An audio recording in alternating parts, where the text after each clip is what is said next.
ઓમ શ્રી ગણેશાય નમઃ. જય શ્રી કૃષ્ણ મિત્રો. આજે આપણે ગણેશ ચોથની વાર્તા સાંભળવા જઈ રહ્યા છીએ. વિઘ્નહર્તા દેવ ગણેશજી, સર્વ મંગલ કરનારા દેવ ભગવાન ગણપતિજીની વાર્તા આપણે પૂરા મનથી શ્રદ્ધાથી મિત્રો સાંભળીશું. અને આ વાર્તા મિત્રો સારી લાગે તો વિડીયો શેર કરજો, લાઈક કરજો. વિડીયો શેર કરવાથી બીજાને પણ આ પવિત્ર કથાઓ સાંભળવાનો અવસર મળશે અને આપણને પુણ્ય મળશે. માટે મિત્રો વિડીયો શેર કરજો અને આ ચેનલમાં નવા હોય તો સબસ્ક્રાઈબ જરૂર કરજો. ઓમ ગંગ ગંગ ગણપતયે નમઃ. વક્રતુંડ મહાકાય સૂર્યકોટી સમપ્રભમ નિર્વિઘ્નમ કુરુ મે દેવમ સર્વકાર્યેષુ સર્વદા. હે રિદ્ધિ સિદ્ધિના દાતા ગણપતિ દેવ, તમને ખૂબ ખૂબ નમસ્કાર. હે પ્રભુ, હે ગણેશજી, આ વાર્તા સાંભળનારને, વાંચનારને, બીજાને સંભળાવનારને બધા ઉપર તમારી કૃપા દ્રષ્ટિ રાખજો. વિઘ્ન હરજો, દુઃખ દૂર કરી ભરપૂર સુખ આપજો. એવી મનોકામના સાથે, એવી પ્રાર્થના સાથે પ્રભુ આ વાર્તા હું કહેવા જઈ રહી છું. સૌ ભક્તોનું કલ્યાણ કરજો. મિત્રો, આજના આ વિડીયોમાં આપણે 2024 મે મહિનાના શનિવારે 11 તારીખે આવતી વૈશાખ વિનાયક ચતુર્થી વ્રત વિશે વાર્તા કરીશું. આ વ્રતનો મહિમા, આ વ્રત વિધિની કથા સાંભળીશું અને આપણા જીવનને કલ્યાણ કરીશું. જે લોકો વ્રત કરે છે તે લોકો આ વિડીયો જરૂર જુએ અને જે લોકોએ વ્રત નથી કર્યું તો એ લોકો આ વિડીયો માત્ર સાંભળવાથી પણ તેમને વ્રત કર્યા બરાબર પુણ્ય મળે છે.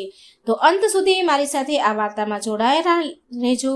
મિત્રો, દરેક મહિનામાં 2 ચોથની તિથિ આવે છે અને તે બંને જ ચતુર્થી ભગવાન ગણેશજીને સમર્પિત છે કે જેમાં સુદ પક્ષમાં આવતી ચતુર્થીને વિનાયક ચતુર્થી કહેવાય છે અને વદ પક્ષમાં આવતી ચતુર્થીને સંકટ ચતુર્થી પણ કહેવાય છે, કે જેનાથી વૈશાખ મહિનાની વિનાયક ચતુર્થીને વરદ વિનાયક ચતુર્થી પણ આપણે એ નામથી પણ ઓળખવામાં આવે છે.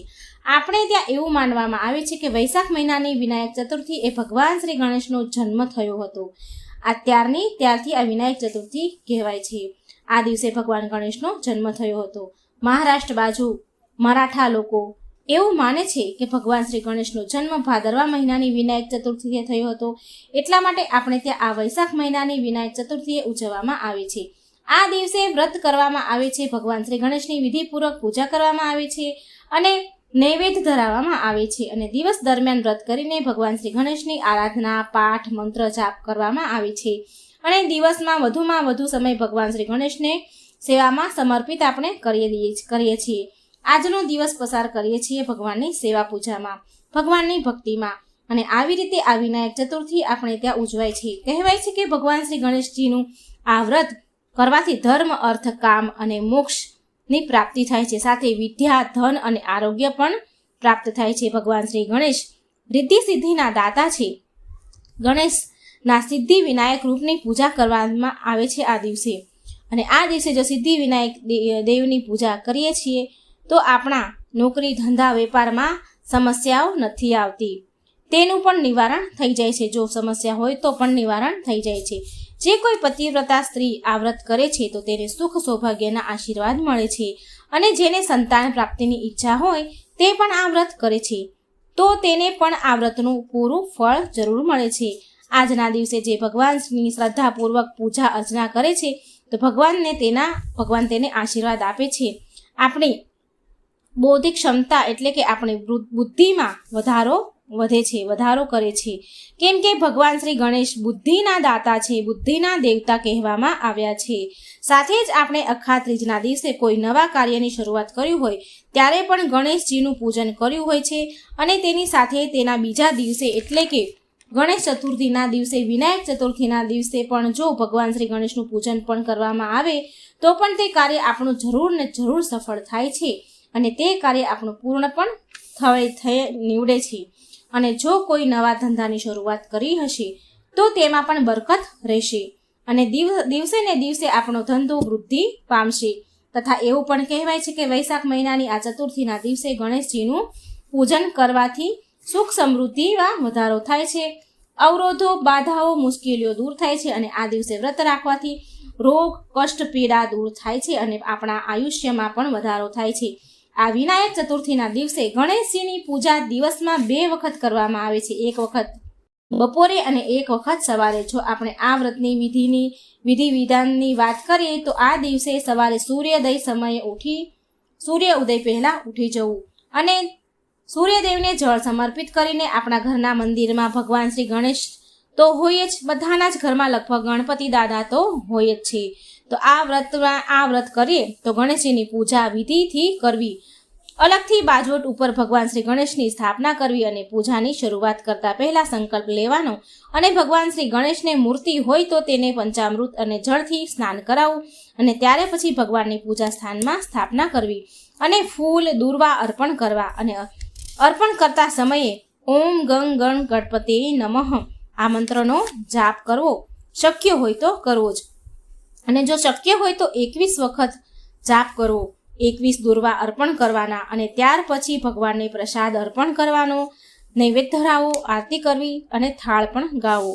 જે પ્રસાદ ધરાવ્યો હોય તે લેવાનો અને ત્યાર પછી બપોરે ફરી ભગવાનની પૂજા કરવાની હોય છે, દીવો કરવાનો, અગરબત્તી કરવાની અને ભગવાનને લાડુનો ભોગ લગાવો. જો આપણે લાવી શકીએ એમ ન હોય તો આપણે ઘરે જાતે જ ચોખ્ખા ઘીના જાતે લાડવા બનાવી ભગવાનને ધરવા અને ન આવડતા હોય તો બહારથી પણ આપણે લાડુ લઈને ભગવાનને ધરાવી શકાય છે. અને ભગવાનને પ્રિય એવું જાસૂદનું ફૂલ અર્પણ કરીને આ દિવસે આપણે જે પણ કાંઈ સેવા કરીએ છીએ ને પૂજા કરીએ છીએ, જે વ્રતની વિધિ કરીએ છીએ તેમાં કોઈ ભૂલચૂક થઈ હોય તો આપણે તેની માફી પણ માંગી લેવી તથા આજે આ વ્રત કરીએ છીએ તો વ્રતની કથા સાંભળવાની, જે હમણાં આપણે આ વિડીયોમાં સાંભળીશું. અને એ ઉપરાંત સવારે પછી પૂજાપાઠ થયા પછી જો સમય હોય તો ગણેશજીના પાઠ છે, સ્ત્રોત છે એ પણ તમે કરી શકો છો. બપોરે જ્યારે પૂજા કરો ત્યારે બોલવું, લાડવાનો ભોગ લગાવો ત્યારે પણ પાઠ કરી શકો છો અને કદાચ કોઈ ત્યારે પણ સમય ન મળે તો સાંજે અથવા રાત્રે પણ આ પાઠ કરી શકાય છે. ગણપતિજીના કોઈ પણ પાઠ, ગણપતિ ચાલીસા, સ્ત્રોત છે, જે પણ ભગવાનનું તમને આવડતું હોય, તમારી પાસે હોય તો એ તમે કરી શકો છો. આ સિવાય પણ ભગવાન શ્રી ગણેશના બીજા પણ પાઠ છે તે પણ કરી શકો છો, પરંતુ સંકટનાશક સ્ત્રોત અને ગણેશ અર્થૌશેષનો પાઠ આજના દિવસે કરવો જ જોઈએ. એ ઉપરાંત બીજા પાઠ આપ કરી શકો છો. ઓમ ગંગ ગણ ગણપતે નમઃના મંત્રના જાપ પણ, માળા પણ તમે કરી શકો છો. આપણા ઘરના આસપાસ ક્યાંય ગણેશજીનું મંદિર હોય ત્યાં પણ દર્શન કરવા જવું હોય તો તમે ત્યાં જઈને સત્સંગ થતો હોય તો પણ કરી શકો છો. થોડી વાર બેસીને સત્સંગ કરવો અને ત્યાર પછી ભગવાનના ગુણ ગાવા ઘરે આવવું અને રાત્રે પણ જ્યાં સુધી જાગી શકાય ત્યાં સુધી જાગવું અને ભગવાનના પાઠ સાંભળવા, ભગવાનની કથા સાંભળવી. એવી રીતે આજનો દિવસ, આખો દિવસ ભગવાનની ભક્તિમાં પસાર કરવાનો. લોકો જો આ વ્રત કર્યું હોય તો લોકો આ વ્રતનો મહિમા સાંભળે છે, કથા સાંભળે છે તો પણ તેને વ્રત સમાન પુણ્ય મળે છે. જે લોકોએ વ્રત ન પણ કર્યું હોય તો કથા સાંભળવાથી પણ વ્રત કર્યા બરાબર પુણ્ય પ્રાપ્ત થાય છે. જે લોકો વ્રત કરી શકતા હોય તેને વ્રત કરવાનું અને વ્રતની કથા સાંભળવાની. અને મિત્રો, આ રીતે શાસ્ત્રોમાં વૈશાખ મહિનામાં વિનાયક ચતુર્થીનો મહિમા તથા વ્રતની વિધિ કહેલી છે. એકદમ સરળ રીતે તમને સમજાવ્યું. હવે હું તમને આ વ્રતની કથા સંભળાવવા જઈશ, જેમાં ભગવાન શ્રી ગણેશજીના જન્મની કથા કહેલી છે. આમ તો આપણે આ કથા આપણે જાણતા જ હોઈએ છીએ, પરંતુ છતાં પણ આ દિવસે આ કથા સાંભળવાનો મહિમા છે. તો બોલો શ્રી ગણપતિ ગજાનંદ મહારાજની જય. શિવ પુરાણ અનુસાર એક વખત નંદી માતા પાર્વતીને આદેશ આપે છે. નંદીએ માતા પાર્વતીનો આદેશનું પાલન કરતા હતા. પાલન કરવામાં ભૂલ કરી અને ત્યારે માતાએ વિચાર્યું કે એવું કોઈ હોવું જોઈએ કે ફક્ત તેમની જ આજ્ઞાનું પાલન કરે. એટલા માટે તેમણે તેમના શરીર પર ઉપટન ઘસ્યું હતું અને પોતાના શરીરના મેલમાંથી એક બાળકનો આકાર બનાવ્યો, તેનામાં જીવ પૂર્યો હતો અને આવી રીતે ગૌરીના પુત્ર ગણેશના જન્મ થયો હતો. ત્યારબાદ જ્યારે માતા પાર્વતી સ્નાન કરી રહ્યા હતા ત્યારે તેમણે આદેશ આપ્યો કે જ્યાં સુધી તેને કહ્યું ન હોય ત્યાં સુધી કોઈને અંદર જવા દેવા નહીં. ત્યારથી એ બાળક બહાર ચોંકી કરવા લાગ્યા. આ સમય દરમિયાન જ્યારે શિવના ગણ આવ્યા ત્યારે બાળકે કોઈને અંદર જવા દીધા નહીં. એટલે ત્યારે ભગવાન શિવ સ્વયં ત્યાં પહોંચ્યા, પરંતુ બાળકે તેમણે પણ અંદર જવા દીધા નહીં અને ભગવાન શિવને રોક્યા, કેમ કે તે બાળકને જાણ ન હતી કે ભગવાન શિવ જ તેમના પિતા છે અને ભગવાન શિવને પણ જાણ ન હતી કે એ બાળક પાર્વતીજીએ જ ઉત્પન્ન કર્યો છે. અને હવે ભગવાન શિવને ગુસ્સો આવ્યો અને રોક્યા, ભગવાન શિવને અંદર જવા ન દીધા.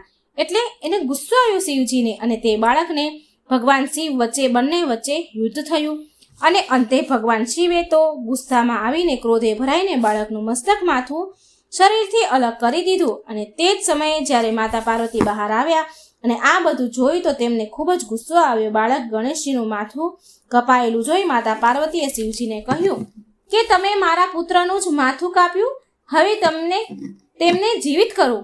શિવજીએ પૂછ્યું કે આ તમારો પુત્ર કેવી રીતે હોઈ શકે? અને આ પછી પાર્વતીએ ભગવાન શિવને આખી વાત કહી અને પાર્વતીજીની મનાવતી વખતે કહ્યું કે શિવજીએ પાર્વતીજીને પછી મનાવ્યા. મા પાર્વતી થોડા ક્રોધે ભરાયા, રોષે ભરાયા અને વિલાપ કરતા હતા. એટલે પાર્વતીજીને મનાવતી વખતે શિવજીએ કહ્યું, ઠીક છે, એમાં પ્રાણ પૂરું છું, પરંતુ પ્રાણ પૂરવા માટે માથાની જરૂર પડશે. આના પર તેમને ગરુડજીને ઉત્તર દિશામાં જવાનો આદેશ આપ્યો. ગરુડજીને શિવજીએ ઉત્તર દિશામાં જવા કહ્યું કે જે પણ માતા તેમના બાળક આગળ પીઠ રાખીને સૂતી હોય તે બાળકનું માથું લઈ આવો. ગરુડજી ગયા, આમ તેમ ફરતા રહ્યા હતા. માસ જોડે બાળક હોય તો એને શોધી રહ્યા હતા. આમ તેમ ગરુડજી ભટકવા લાગ્યા, પણ તેમને એવી કોઈ માતા મળી નહીં જેની પીઠ તેમના બાળક પાસે રાખીને સૂતી હોય, કારણ કે દરેક માતા તેના બાળકની સામે જ સૂતી હોય છે. અંતે તેને એક હાથી દેખાયો. તેની હાથીના શરીરનો પ્રકાર એવો હતો કે બાળકની સામે સૂઈ શકતો ન હતો. અને પછી તે હાથીનું માથું લઈને આવ્યા અને આ પછી આ શિવજીએ હાથીનું માથું જોડી દીધું અને તે જ સમયે તેનામાં પ્રાણ પૂર્યા અને ભગવાન શ્રી ગણેશમાં જીવ આવ્યો અને આ રીતે તેમનું નામ ગણેશજી પડ્યું. અને ત્યાર પછી દરેક દેવી દેવતા ભગવાન શ્રી ગણેશને આશીર્વાદ આપ્યા અને એટલામાં જ તેઓ સર્વપ્રથમ પૂજનીય બન્યા છે.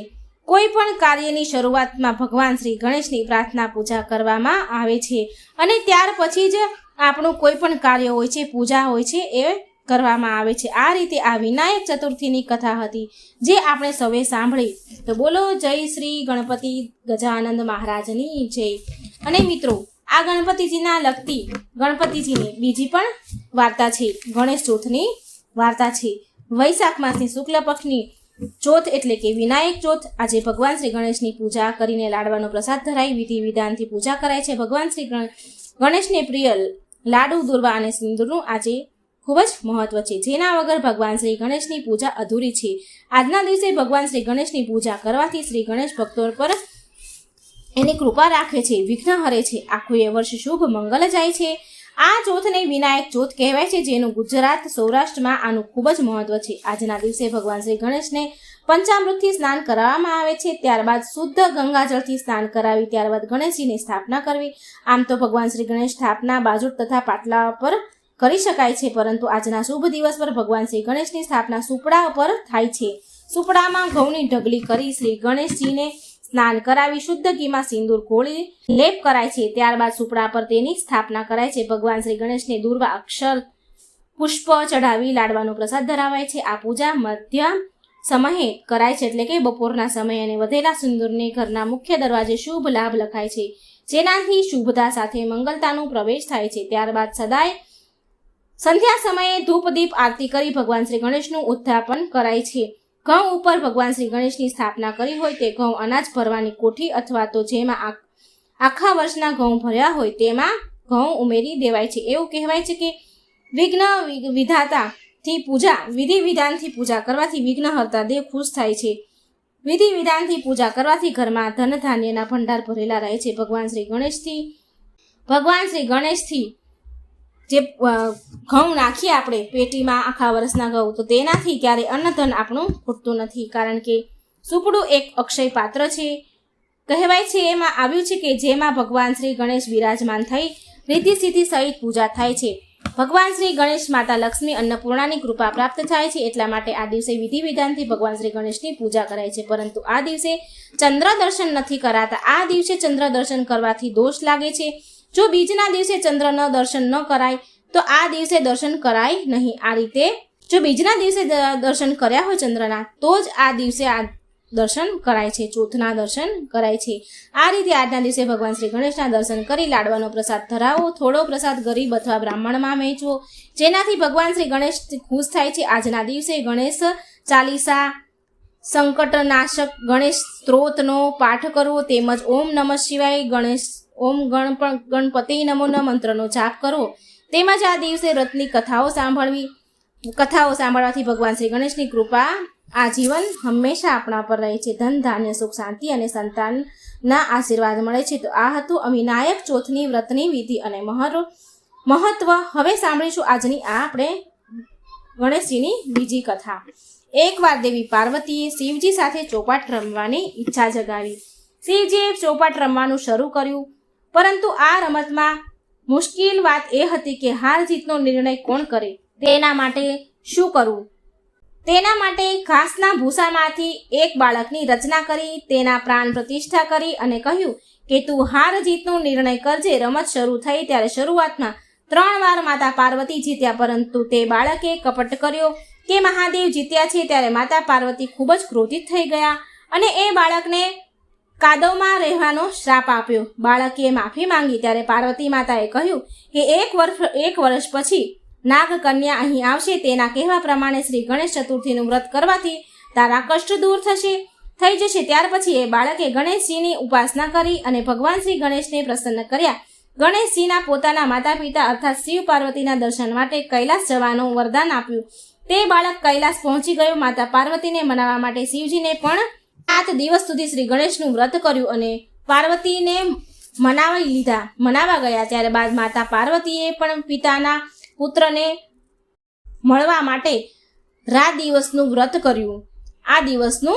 કર્યું અને તેમની આ ઈચ્છા પૂરી થઈ. એવું માનવામાં આવે છે કે બાળક જ ભગવાન કાર્તિકેય છે. ગણેશ ચતુર્થી વ્રત કથા અહીં સમાપ્ત થઈ. કોઈ આજના દિવસે કથા સાંભળશે તેના દરેક વિઘ્નો પૂરા થશે, તેને સુખ, સમૃદ્ધિ અને સંપત્તિ મળશે. મિત્રો, શ્રી ગણેશ ભગવાનની પૌરાણિક કથાઓ આપણે બીજી પણ સાંભળીશું. આ કથાઓ સાંભળવાનું ખૂબ જ પુણ્ય છે. આપણે ગણપતિ દાદાની ડોશીમાની ખીરની એક વાર્તા સાંભળીશું. ઓમ ગંગ ગંગ ગણપતે નમઃ. એક સમયની વાત છે. એક વિમળા નામની ગરીબ સ્ત્રી રહેતી હતી. તે બહુ ઈમાનદાર અને સારા સ્વભાવની હતી, પણ કહેવાય છે ને કે પૂર્વજન્મના કર્મોના ફળ ભોગવવા જ પડે છે. તે ગરીબ સ્ત્રીના જીવનમાં બહુ અપાર દુઃખ હતા. તે સ્ત્રીનો પતિ હંમેશા બીમાર રહેતો હતો. વિમળાને 4 છોકરા હતા. ઘરની બધી જ જવાબદારી વિમળા ઉપર હતી. વિમળા બિચારી વાંસના ટોપલો અને વાંસના પંખા બનાવી વેચતી હતી. ઘણીવાર પૈસા મળે તો ખાય અને ન મળે તો ઘણીવાર ભૂખ્યા પણ સૂઈ જાય. આટલી ગરીબ પરિસ્થિતિ હતી. એકવાર વિમળા વાંસનો ટોપલો અને વાંસના પંખા વેચવા માટે ગઈ. એક શેઠની ઘરે વહેંચવા ગઈ. ત્યાં એ વિમળાએ એવી વાત સાંભળી કે ગણપતિ બાપાની પૂજા કરવાથી બધા દુઃખો દૂર થાય છે. ભલે મનુષ્યના પાછલા જન્મના કર્મો ગમે તેટલા ખરાબ કેમ ન હોય, પણ ગણેશજીની પૂજા કરવાથી મનુષ્ય ધનવાન બની જાય છે. ગણપતિજીની પૂજાનો આટલો મહિમા છે. એવું સાંભળીને વિમળાએ મનમાં નિર્ણય કર્યો કે ભગવાન ગણેશની પૂજા કરીશ. ગણપતિજીની મૂર્તિ લાવવા માટે વિમળા રાત દિવસ ખૂબ જ મહેનત કરી રહી હતી. કામ કરવા લાગી. બહુ મહેનત કર્યા પછી થોડા પૈસા ભેગા થયા. એટલામાં ભાદરવો મહિનો આવ્યો. વિમળા ગણેશ ઉત્સવ મનાવવા માટે મૂર્તિ લેવા માટે બજાર ગઈ. પણ વિમળાને જોઈને દુકાનદાર કહેવા લાગ્યો કે તું અછૂત છો, તું નીચી જાતિની છો, તને હું ગણેશજીની મૂર્તિ નહીં આપું. આમ એમને કહ્યું. આમ દુકાનદારે વિમળાને મૂર્તિ આપવાની ના કહી. બજારમાં 3 દુકાનો વિમળા ફરી. એક પછી એક દુકાન ફરી, પણ 3 દુકાનમાં ગઈ, પણ તેને મૂર્તિ કોઈ આપી નહીં. પણ વિમળાને જોઈને દુકાનવાળા દૂર ઊભું રહેવાનું કહે કે તું જતી રહે અને મૂર્તિ આપવાનું ના કહી દે. દુકાનદારના મૂર્તિ ન આપવાના કારણે વિમળા બહુ દુઃખી થઈ. રડતી ઘરે આવી ગણપતિજીને યાદ કરતી રહી. વિમળાએ તેની દાદી અને નાની પાસેથી એક વાર્તામાં સાંભળ્યું હતું કે બ્રહ્માંડમાં સૌથી પવિત્ર ગાયનું છાણ છે. સૌથી પવિત્ર ગાયનું છાણ માનવામાં આવે છે. એટલે વિમળાએ વિચાર કર્યો અને નિર્ણય કર્યો કે ગાયના છાણની મૂર્તિ બનાવીશ અને એ મૂર્તિની પૂજા અર્ચના કરશે. આમ નિર્ણય કરીને વિમળાએ ઘરના એક ખૂણામાં ગાયનું છાણ લીપી તૈયાર કર્યું. ત્યાં એક લાકડાનું પાટિયું મૂક્યું અને એના પર ગણેશજીની મૂર્તિની સ્થાપના કરી. હવે વિમળા પૂરી શ્રદ્ધા ભક્તિથી ગણપતિ બાપાની સેવા પૂજા અર્ચના કરતી હતી. ફૂલ પૂજા, દૂધ જેટલું પણ શક્ય હોય તેટલું ભગવાનને અર્પણ કરતી હતી. આમ વિમળાને ભગવાનની પૂજા કરતા 10 દિવસ ગયા. જેવી રીતે ગામના લોકોએ પોતાના ઘરમાં રાખેલી ગણેશજીની મૂર્તિને પાણીમાં વિસર્જન કર્યું, એવી જ રીતે ગામના બધાનું વિસર્જન કર્યા પછી, બધાના ચાલ્યા ગયા પછી વિમળા એવી જ રીતે ભગવાનને લઈ ગઈ. છાણની મૂર્તિને પાણીમાં વિસર્જન કર્યું અને ગણપતિજીનો જય જયકાર કરતા કરતા ઘરે આવી. વિમળા જેવી જ ઘરે આવી તો તેણે જોયું કે તેનું ઘર ઝૂંપડીમાંથી મહેલમાં બદલાઈ ગયું છે. તેના ઘરમાં અન્નધનના ભંડાર ભરાઈ ગયા છે. તેનો પતિ પણ સ્વસ્થ થઈ ગયો છે. ગણપતિજીનો ચમત્કાર જોઈને વિમળા અને તેનો પતિ ગણેશજીની જય બોલાવા લાગ્યા. ભગવાન ના તો નાત જુએ છે, ના તો જાત જુએ છે, ન દેખાડો જુએ છે. ભગવાન તો માત્ર મનનો ભાવ અને શ્રદ્ધા, વિશ્વાસ, સાચું મન જુએ છે. હે ગણપતિજી, તમે જેવી કૃપા વિમળા ઉપર કરી તેવા બધા જ તમારા ભક્તો પર કૃપા કરજો. હવે મિત્રો આપણે સાંભળીશું ગણપતિજીની ખીરની કથા. હમણાં જે આપણે સાંભળી એ ભાદરવા મહિનાની ચોથની કથા હતી. આ દિવસે ભગવાનની ગણેશજીની કથાઓ સાંભળવાથી આપણા દુઃખ દૂર થાય છે અને પાપો બળીને નષ્ટ પામે છે.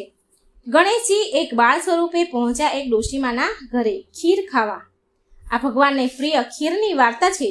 એકવાર ગણપતિજી બેઠા બેઠા આરામ કરી રહ્યા હતા તો તેમને વિચાર આવ્યો કે બાળક બનીને પૃથ્વી પર ભ્રમણ કરવા જાઓ અને તેમના ભક્તોની પરીક્ષા લઉં. આમ વિચાર કરીને ગણેશજીએ એક નાના બાળકનું રૂપ લીધું અને ધરતી પર આવ્યા. ગણપતિજીએ એક ચમચીમાં દૂધ અને એક મુઠ્ઠીમાં ચપટી ચોખા લઈને ગામમાં ફરવા લાગ્યા અને ગામમાં ઘરે ઘરે જઈને ગામના લોકોને કહે છે કે કોઈ મારા માટે ખીર બનાવી દો, કોઈ મને ખીર બનાવી દો.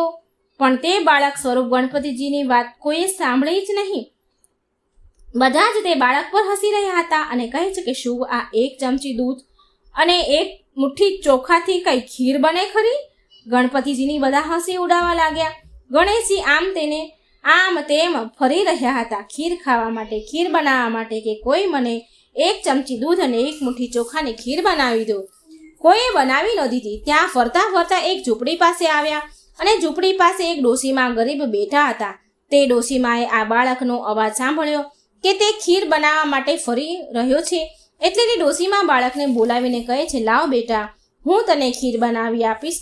તે ડોશીમા ઝૂંપડીમાં ગયા ખીર બનાવવા માટે. તેના ઘરમાં એક નાનું એવું વાસણ હતું.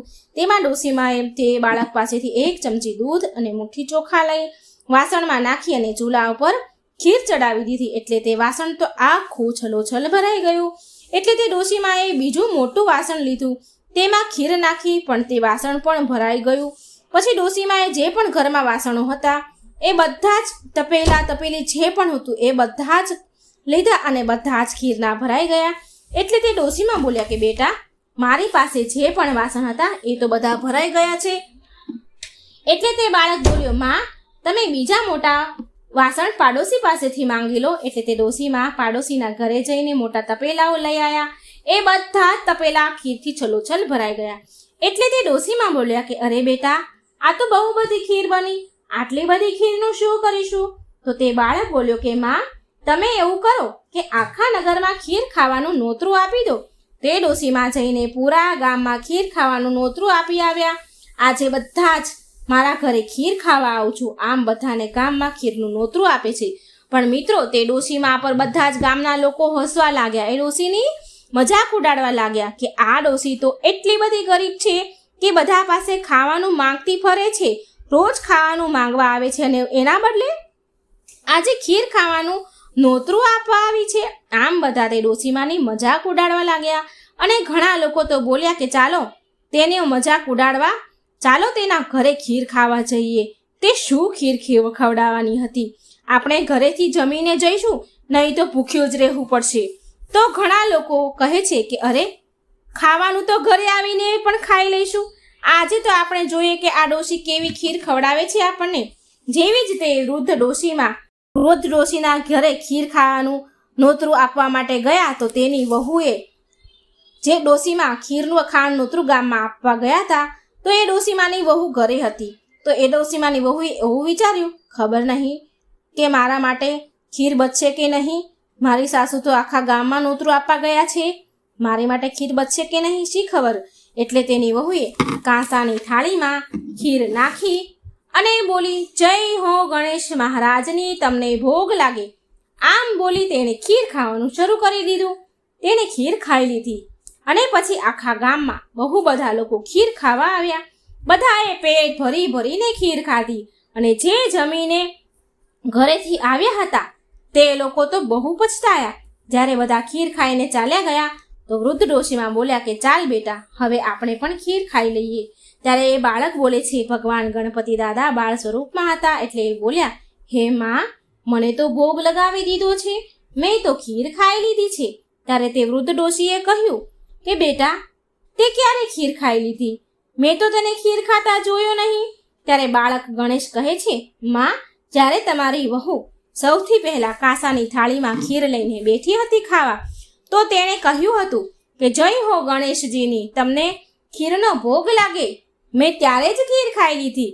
ત્યારે તે વૃદ્ધ ડોશી બોલ્યા કે બેટા, તું ગણેશજી છો? ત્યારે તે બાળક બોલે છે, હા માં, હું ગણેશ જ છું. આ સાંભળીને વૃદ્ધ ડોશીમાં તો બહુ ખુશ થયા. ગણેશજીએ તેને ખૂબ આશીર્વાદ આપ્યા અને તેને ત્યાંથી જતા જતા ગણેશજીએ તેની ઝૂંપડી ઉપર લાત મારી, પાટું મારતા ગયા અને એનાથી તેને ત્યાં એક મોટો મહેલ બની ગયો. નોકર ચાકર આવી ગયા, ધન અન્નના ભંડાર ભરાઈ ગયા. હે ગણપતિ દાદા, જેવા તમે તે વૃદ્ધ ડોશીમા ઉપર કૃપા કરી, તેવી તમારા બધા જ ભક્તો ઉપર, તમારી કથા સાંભળનાર, વાર્તા સાંભળનાર પર બધા જ પર કૃપા કરજો. વિઘ્ન હરજો, સંકટ દૂર કરજો, સુખ આપજો. ગણેશજીની વાર્તા, ભાદરવા મહિનાની વાર્તા. નૈવેદ્યમાં ભગવાનને લાડુ અતિ પ્રિય છે, તેથી લાડુ બનાવવા પછી પૂજન કરવું. વ્રત કરનારે આ દિવસે એક વખત જમી એકટાણું કરવું. બ્રાહ્મણોને દાન દક્ષિણા શક્તિ ભક્તિ અનુસાર આપી, શક્તિ મુજબ અન્નદાન વસ્ત્રદાન કરવું.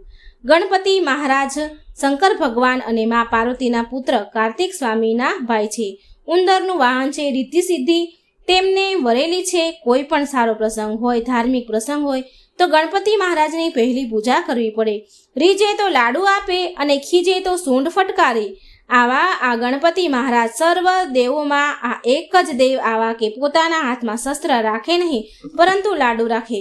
એક દિવસ ગણપતિજી દેવલોકમાં કૈલાસ જતા હતા.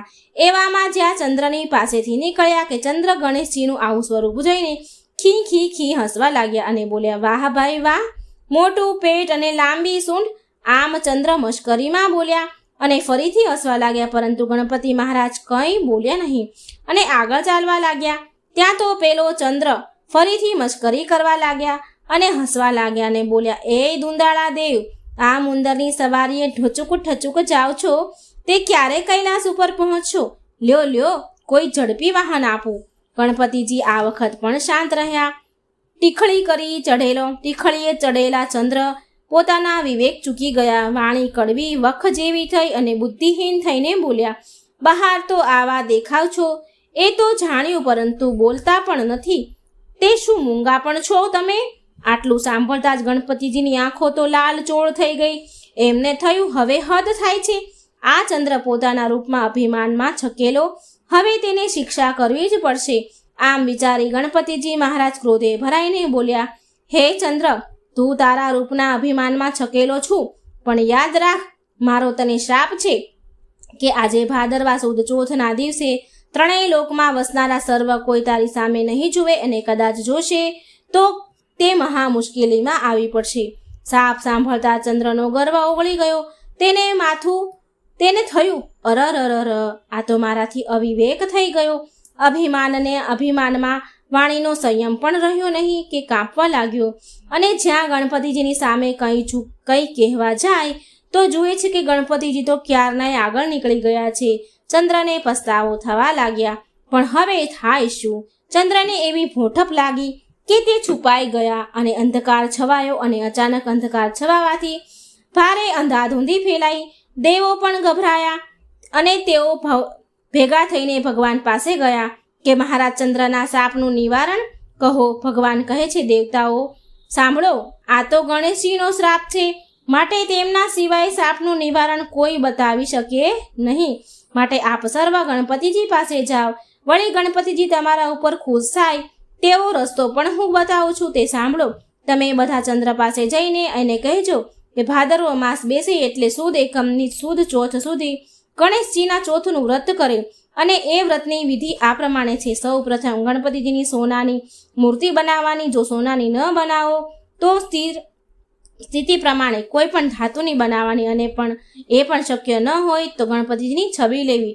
પછી એકમથી ચોથમાં જે દિવસ શુભ હોય તે દિવસે સારા ચોઘડિયામાં ગણપતિજીની સ્થાપના કરવી, પછી તેનું પૂજન કરવું, લાડુનું નૈવેદ્ય ધરાવવું, પછી વાજતે ગાજતે એ દિવસે સાંજે ગણપતિજીની મૂર્તિને જળમાં પધરાવી. એ દિવસે બ્રાહ્મણોને જમાડવા, દાન કરવું. આમ કરવાથી ગણપતિજી મહારાજની કૃપા ચંદ્ર ઉપર થશે. ગણપતિજી મહારાજ તેના ઉપર પ્રસન્ન થશે અને તેના શાપનું નિવારણ થશે. દેવતાઓના કહેવાથી ચંદ્રએ ગણેશ ચોથનું વ્રત કર્યું.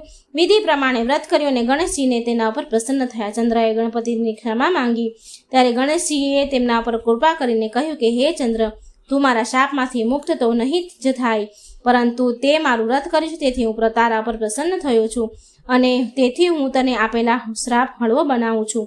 આજથી જે મનુષ્ય ભાદરવો સુદ બીજના ચંદ્રનું દર્શન કરીને પછી સુદ ચોથના દર્શન કરશે તો તેને કોઈ પણ જાતની મુશ્કેલીઓ નહીં આવે, પણ ફક્ત સુદ ચોથના દિવસે જો દર્શન કરશે તો તેને મુશ્કેલીઓ આવ્યા વગર નહીં રહે. અને આજ પછી ભાદરવા સુદ ચોથના દિવસે વિધિપૂર્વક જે કોઈ મારું વ્રત કરશે તેના ઉપર હું પ્રસન્ન રહીશ અને તેના સંકટનું નિવારણ કરીશ. હે ગણપતિ મહારાજ, આપનું વ્રત કરનારને, સાંભળનારને, કથા સાંભળનારને આપ જેવા ફળ્યા તેવા સૌને ફળજો. બોલો ગણપતિ મહારાજની જય. ગજાનંદ ગણપતિની જય. જય શ્રી ગણેશ.